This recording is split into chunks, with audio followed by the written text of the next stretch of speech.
নমস্কার বন্ধুগণ, বাবাজি স্পিক্স চ্যানেলে সকলকে স্বাগত। তো বন্ধুগণ, আজকে আপনাদের সামনে নিয়ে চলে এলাম আইএসএল সংক্রান্ত একটা নতুন আপডেট। আমি আগের ভিডিওতে বলেছিলাম যে আমাদের যে ইন্ডিয়ান সুপার লিগ, অর্থাৎ ভারতের যে টপ লিগ, ফুটবলের টপ যে লিগ ইন্ডিয়ান সুপার লিগ, সেটা কিন্তু ফেডারেশন কনফার্ম করে দিয়েছে যে 14ই ফেব্রুয়ারি 2026 অর্থাৎ ভ্যালেন্টাইন্স ডের দিন কিন্তু আইএসএল অফিসিয়ালি কিন্তু স্টার্ট হয়ে যাচ্ছে। তো আমি আগের ভিডিও এটা বলেছিলাম এবং কি ফরম্যাটে খেলা হয় সেটাও আমি আগের ভিডিওতে বলেছি যে কি ফরম্যাটে খেলা হবে। যে এবারের আইএসএলটা কিন্তু খুবই শর্ট টার্মের মধ্যে হবে, তাই সিঙ্গেল লেগে খেলা হবে। তো প্রত্যেকটা টিম একটা করেই ম্যাচ পাবে। ঠিক আছে, একটা করেই, মানে আগে যেরকম খেলা হতো একটা টিমের সাথে দুটো করে ম্যাচ খেলতো হোম এবং অ্যাওয়ে বেসিসে, এবারে কিন্তু একটা করেই খেলা হবে। তো ফেব্রুয়ারি মাসে শুরু হচ্ছে, ফেব্রুয়ারির 14 তারিখে স্টার্ট হচ্ছে আইএসএল এবং খুব সম্ভবত মের 17 তারিখে ফাইনাল হবে। তো 3 মাসের, জাস্ট 3 মাসের মধ্যে কিন্তু আইএসএলটা পুরোপুরি কমপ্লিট হয়ে যাবে। তো তাই কিন্তু যেহেতু সময় খুব কম, তাই সিঙ্গেল লেগেই ম্যাচটা হবে, আইএসএলটা পুরোপুরি হবে। এবং আইএসএলের কিন্তু যেটা বড় আপডেট, এবারে কিন্তু আইএসএলের প্লে অফ হয়তো থাকবে না। আইএসএলের যে কাপ, যে আইএসএল কাপটা দেওয়া হতো প্লে অফ খেলার পর, সেই প্লে অফ হয়তো এবারের আইএসএল হবে না। লিগের শেষে যে টিম টপে থাকবে, 14টা টিম এবারে টোটাল আইএসএলে অংশগ্রহণ করবে। তো 13টা করে ম্যাচ প্রত্যেকটা টিম খেলবে। তো 13টা ম্যাচের পর যে টিম লিগের টপে থাকবে সেই আইএসএল এবারে চ্যাম্পিয়ন। অর্থাৎ এবারে কিন্তু প্লে অফ না হওয়ার চান্স খুব বেশি। তো এখনও কনফার্ম কিছু আসেনি, কিন্তু খবর যা, এবারে আইএসএলের প্লে অফ হচ্ছে না, জাস্ট সিলটাই দেওয়া হবে, তাকেই আইএসএলের চ্যাম্পিয়ন বলে মানে তাকে মানা হবে যে আইএসএল সিলটা জিতবে। তো আহ, আগের ভিডিওতে আমি এইগুলো বলেছিলাম বন্ধুগণ। তো আজকে যেটা বলতে এলাম আপনাদের, যে 6টা টিম কিন্তু আগে যেটা কনফার্ম ছিল, 14টা টিমের মধ্যে 6টা team all India football federation অর্থাৎ এআইএফএফকে জানিয়ে দিয়েছিল যে তারা কনফার্ম আইএসএল খেলবে, কিন্তু বাকি 8টা টিম কনফার্মেশন দিয়েছিল না। কিন্তু এখন সব টিমই কনফার্মেশন দিয়ে দিয়েছে, বাকি 8টা টিমও, অর্থাৎ 14টা টিম নিয়েই কিন্তু এবারে আইএসএল শুরু হবে। এবং এআইএফএফ কিন্তু জানাতে বলেছে যে হোম ভেন্যু হিসাবে, মানে তারা টিমগুলো কোথায় তাদের ম্যাচগুলো খেলবে, তো তাদের হোম গ্রাউন্ড জানাতে বলেছিল। তো কলকাতায় এবারে বন্ধুগণ, যেটা খুব, মানে আমাদের ফুটবল প্রেমী, কলকাতার ফুটবল প্রেমীদের জন্য সুখবর, যে আমাদের বাংলায় কিন্তু এবারে 4টে টিমের হোম গ্রাউন্ড। শুধু আমাদের কলকাতার যে 3 প্রধান তা নয়, কিন্তু এবারে কিন্তু উত্তরপ্রদেশের যে ক্লাব ইন্টার কাশি তারাও কিন্তু হোম গ্রাউন্ড হিসেবে কলকাতাকেই বেছে নিয়েছে। অর্থাৎ মোহনবাগান, ইস্টবেঙ্গল, মোহামেডান এবং ইন্টার কাশি, এই 4টে টিমই কিন্তু কলকাতাকে হোম ভেন্যু হিসাবে বেছেছে। মোহনবাগান এবং ইস্টবেঙ্গল কিন্তু জানিয়ে দিয়েছে যে তারা যুব ভারতীতেই তাদের কিন্তু হোম গ্রাউন্ড করতে চায়, হোম গ্রাউন্ড হিসেবে যুব ভারতীকে তারা বেছে নিয়েছে, মোহনবাগান এবং ইস্টবেঙ্গল। আর মোহামেডান, 3 নম্বর যে মোহামেডান, তারা কিন্তু হোম গ্রাউন্ড হিসেবে বেছেছে কিশোর ভারতী স্টেডিয়ামকে মোহামেডান হোম গ্রাউন্ড হিসেবে বেছেছে। আর ইন্টার কাশি, তারা কিন্তু হোম গ্রাউন্ড হিসাবে তারা খেলতে পারে নবনির্মিত যে বারাসাত স্টেডিয়াম বা কল্যাণী স্টেডিয়াম, এই দুটো স্টেডিয়ামের যে কোনো একটা স্টেডিয়ামকে তারা হোম ভেন্যু হিসাবে খেলতে পারে। তো 4টে টিমের খেলা কিন্তু আমরা এইবারে কিন্তু কলকাতায় দেখব। তো টোটাল যে 91টা ম্যাচ হবে আইএসএলের, তো ম্যাক্সিমাম ম্যাচ কিন্তু কলকাতায় হওয়ার চান্স বেশি।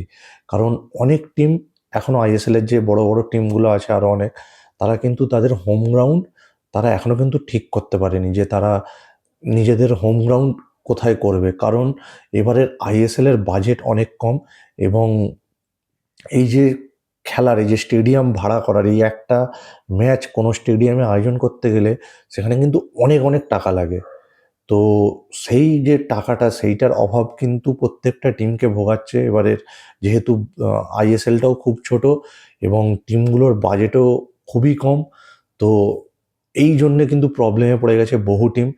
কারণ যুব ভারতীতে একটা ম্যাচ অর্গানাইজ করতে গেলে যুব ভারতী স্টেডিয়ামটার ভাড়াই প্রায় 15 লক্ষ টাকা। প্রায় 15 লক্ষ টাকা যুব ভারতী স্টেডিয়ামটা শুধু ভাড়া একটা ম্যাচ অর্গানাইজ করতে গেলে। তারপর তো আদার্স আছে, যেমন ইলেকট্রিক খরচা, তারপর মাঠ পরিষ্কার করার জন্য যে একটা খরচা, সব কিন্তু টিমকে, যে টিম হোম ম্যাচ অর্গানাইজ করছে সেই টিমকে বিয়ার করতে হয়। অর্থাৎ মোহনবাগান যদি একটা হোম ম্যাচ অর্গানাইজ করে, তখন কিন্তু মোহনবাগানের কিন্তু এইগুলো খরচা হয়। কিন্তু আমাদের যে ওয়েস্ট বেঙ্গল গভর্নমেন্ট, তারা কিন্তু এই মোহনবাগান এবং ইস্ট বেঙ্গলের ক্ষেত্রে এই ভাড়াটা কিন্তু মকুব করে দিয়েছে। মেইন যে 15 লাখ টাকা যে ভাড়া দিতে হয় যুব ভারতীতে ম্যাচ অর্গানাইজ করতে গেলে, তো সেই ভাড়াটা কিন্তু ওয়েস্ট বেঙ্গল গভর্নমেন্ট মুকুব করে দিয়েছে। তাই মোহনবাগান এবং ইস্ট বেঙ্গলের কিন্তু অনেকটা সুবিধা হয়ে গেছে ম্যাচ অর্গানাইজ করার জন্য, হোম ম্যাচ অর্গানাইজ করতে। তো বাকি স্টেটে যেরকম মুম্বাই, চেন্নাই এবং আর উড়িষ্যা, উড়িষ্যা এই 3টে টিম কিন্তু এখনও এই সেম প্রবলেমটাতেই পড়েছে, যে তাদের কিন্তু এই ম্যাচ হোস্ট করতে, ম্যাচ অর্গানাইজ করতে কিন্তু স্টেডিয়ামের যে ভাড়া, এইটা কিন্তু তারা মানে পারছে না, সেই ফান্ড তারা কিন্তু অর্গানাইজ করতে পারছে না। তো তারা কিন্তু হোম ভেন্যু কিন্তু তারা যেটা আগের আইএসএল পর্যন্ত আমরা দেখেছি যে মুম্বাইতেই খেলতো, চেন্নাইয়ের নিজেদের মাঠে খেলতো, উড়িষ্যা কলিঙ্গ স্টেডিয়ামে, উড়িষ্যার নিজস্ব কলিঙ্গ স্টেডিয়ামে খেলতো। তো এই 3টে টিম কিন্তু গোয়াতে তাদের হোম ভেন্যু হিসাবে বেছে নিতে পারে। তারা এখনও কনফার্ম বলেনি বা জানায়নি, কিন্তু যা খবর আছে এই যে 3টে টিম মুম্বাই, চেন্নাই এবং উড়িষ্যা, তারা কিন্তু তাদের হোম ভেন্যু শিফট করে দিতে পারে গোয়াতে। তারা গোয়া থেকে হোম ম্যাচ খেলতে পারে। আর ব্যাঙ্গালোর যতটা সম্ভব তাদের নিজেদের মাঠেই খেলবে, এবং কেরালাও তাদের নিজেদের মাঠেই খেলবে। আর দিল্লির মাঠেই খেলবে। দিল্লি আর পাঞ্জাবও কিন্তু দিল্লিতেই তারা হোম ভেন্যু হিসেবে বেছেছে। তো কলকাতায় কিন্তু আমরা ম্যাক্সিমাম ম্যাচ, যে কলকাতার ফুটবল প্রেমী তারা কিন্তু দেখতে পারি। তো এই যে ভেন্যু নিয়ে কিন্তু প্রবলেমটা কিন্তু এখনও চলছে, এটা পুরোপুরি এখনও ফুললি সর্ট আউট হয়নি। তো দেখা যাক, এআইএফএফ কিন্তু খুব শীঘ্রই জানাতে বলেছে যে হোম ভেন্যু হিসেবে কে কোনটা, কে কোথায় হোম ভেন্যু করবে। কারণ তারপরেই কিন্তু ব্রডকাস্টারদের সাথে কোন চ্যানেল খেলা দেখাবে, তারপরেই কিন্তু সেই সিদ্ধান্তটা নিতে পারবে যে কে কোথায় খেলবে। তার আগে মানে যে কোন চ্যানেল খেলা দেখাবে বা কিছু, সেটা নিয়ে আলোচনা এগোচ্ছে না। নাহলে কিন্তু পিছিয়ে যাচ্ছে। ওই জন্য যে কোন চ্যানেল খেলা দেখাবে, যে আইএসএলটা দেখাবে, সেটা কিন্তু এখনো পর্যন্ত ঠিক নেই। কারণ হোম ভেন্যু হিসেবেই টিমগুলো বাঁচতে পারছে না, যে তারা কোন মাঠে খেলবে সেটাই এখনো সব টিম ঠিক করে উঠতে পারেনি। তো এইবারের কিন্তু আইএসএলটায় টোটাল একটা টিম কিন্তু 13টা করে ম্যাচ খেলবে, 7টা হোম ম্যাচ এবং 6টা অ্যাওয়ে ম্যাচ। সিঙ্গেল লেগেই হবে।